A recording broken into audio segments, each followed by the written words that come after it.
It's a sunny afternoon in the Wild West and Buster Scruggs rides his horse through isolated lands.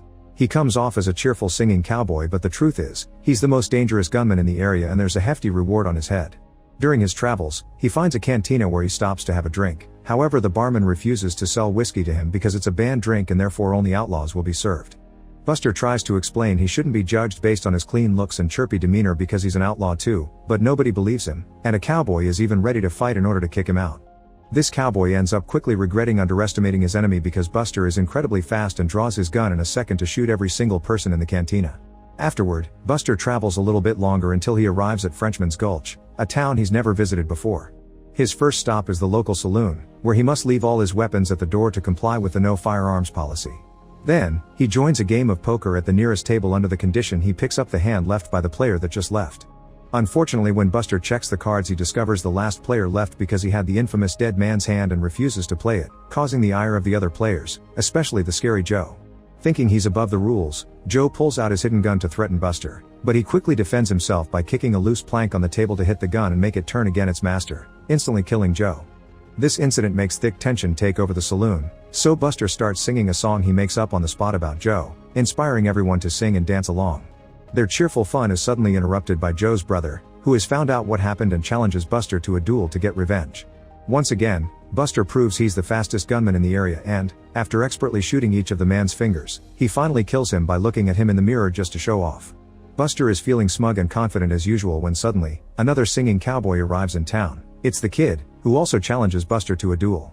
This encounter is even faster than the last one, but this time it's Buster who dies because he finally has found someone faster than him. As his soul leaves the mortal realm, Buster admits he should have seen it coming because you can't be the top dog forever, and even sings along to the Kid's song. Meanwhile, in New Mexico, a young cowboy finds an isolated bank and tries to rob it. The bank teller pretends to collaborate and bends over to grab the money, but actually he's moving to shoot his hidden weapons as a distraction before running away. The cowboy manages to dodge the shots and wastes no time in grabbing the money from the cash box, but as soon as he rushes out, the teller opens fire on him and forces him to hide behind a well. The cowboy tries to shoot back, yet his efforts are pointless. The banker has covered his body with pots and pans that reflect all the bullets. Thanks to this extra protection, the teller manages to come close enough to knock the cowboy out. When the cowboy wakes up hours later, he finds himself tied to a tree and his hands tied to the saddle of his horse. It turns out a posse has already found him guilty and sentenced him to death, so this is the cowboy's chance to say his final words. Before the cowboy can say anything though, they're ambushed by a bunch of Comanche warriors who quickly kill the whole posse yet leave the cowboy on his horse, thinking it would be funny for him to suffer slowly. The cowboy spends a few hours on his horse trying his best to keep the animal from moving too far and triggering his death. Eventually the cowboy finally gets lucky and is found by a drover, who frees him by shooting the rope and allows him to ride with him for safety. Not even an hour passes before the cowboy discovers he isn't as lucky as he thought. The drover is actually a rustler, and when another posse finds them he rides away while the cowboy gets arrested again. Moments later, the cowboy is taken to town where he's found guilty by the judge and sent to the gallows. While waiting for the end, he concentrates on looking at a young woman in the crowd so the last thing he sees before death can be a beautiful sight. Not far from there, an aging impresario travels with Harrison, a young man with no arms or legs but with a very beautiful voice that he uses to recite classics from Shakespeare and Lincoln among others. The wagon they travel in becomes a stage every time they stop in a town, and while Harrison recites his classics, the impresario collects money from the audience. He's also in charge of feeding Harrison, putting on his makeup, and even helping him relieve himself. It's a very frustrating and sad life, and the impresario gets more tired of Harrison every day. When they visit bawdy houses, the impresario doesn't even bother to pay for a girl for Harrison too. He leaves him in the same room and turns him around while he has his own fun. This means Harrison still has to hear everything. The further they travel around remote mountain towns, the less interested the audiences are in their little show and they barely make any money. One evening, the impresario notices their audience is tiny because a different wagon has everyone's attention. The crow is cheering for a chicken that can do basic addition and subtraction by pecking at some painted numbers.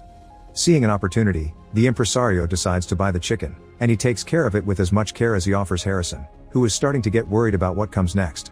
The next day, the impresario stops the wagon by a bridge and tests the depth of the river that runs underneath by dropping a large stone into the water. The results are exactly what he needs, and moments later the impresario is back on the road with only the chicken as a passenger in the wagon because Harrison has been pushed into the river as well. Speaking of rivers, there's one running down a mountain where a grizzled prospector has arrived to search for gold. At first his pant only picks up tiny gold specks, but by counting the amount each time the prospector follows the trail of where he should be digging to find the source. The man even makes camp next to the river and he survives by fishing and stealing eggs from birds' nests. After many days of digging small holes, the prospector manages to triangulate the source and begins digging deeper. His calculations turn out to be perfect and he finally gets to find a large gold vein that will make him rich, but unfortunately there's no time to celebrate. A young man that has been trailing the prospector comes closer and shoots him. After making a cigarette to celebrate, the young man jumps in the hole to move the body only to get ambushed by the prospector, who had been only pretending to be dead. The old man wrestles the guy for his gun and kills him, then he checks his body and confirms it was a clean shot, it came out through his back and didn't hit anything important. After bandaging the wound, the prospector finishes mining the gold, buries the young man in the hole, and leaves the valley on a horse carrying his new fortune. In the meantime, siblings Alice and Gilbert have joined a wagon train that is crossing the Oregon Trail.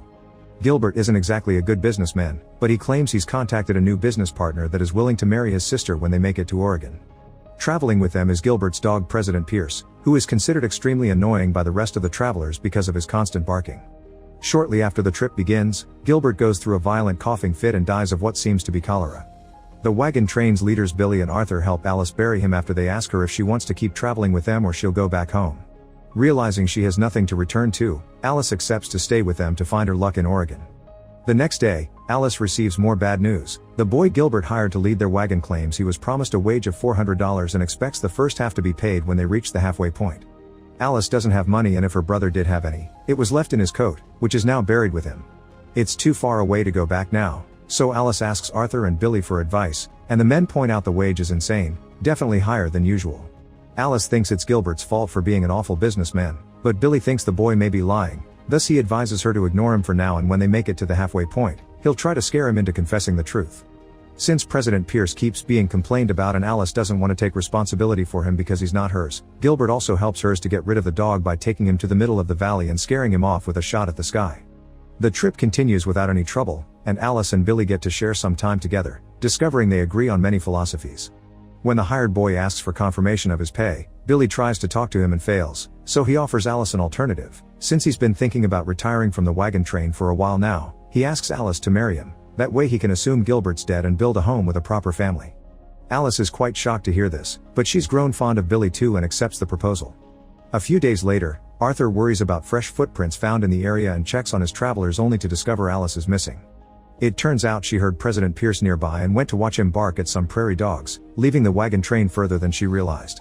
Arthur finds her and tries to bring her back as quickly as possible, but sadly they aren't fast enough and they get ambushed by a Native American party.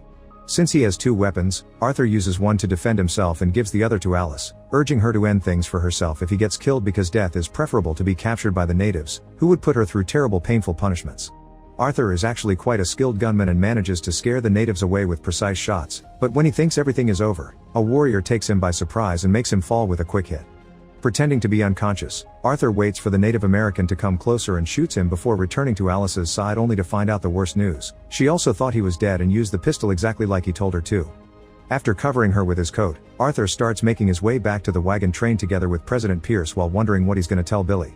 On a different road, 5 people ride in a stagecoach to Fort Morgan.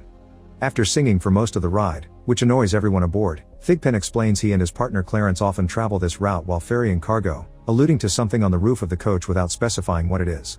Now that Thigpen has finally stopped singing, a conversation begins among the travelers, prompting the fur trapper to talk about his past relationship with a Hunkpapa woman that flourished even if they couldn't speak each other's language because he thinks all people are alike in their basic needs. Lady Betjeman, a devout Christian, is offended by this idea and reminds everyone there are only 2 kinds of people, the good and the sinning.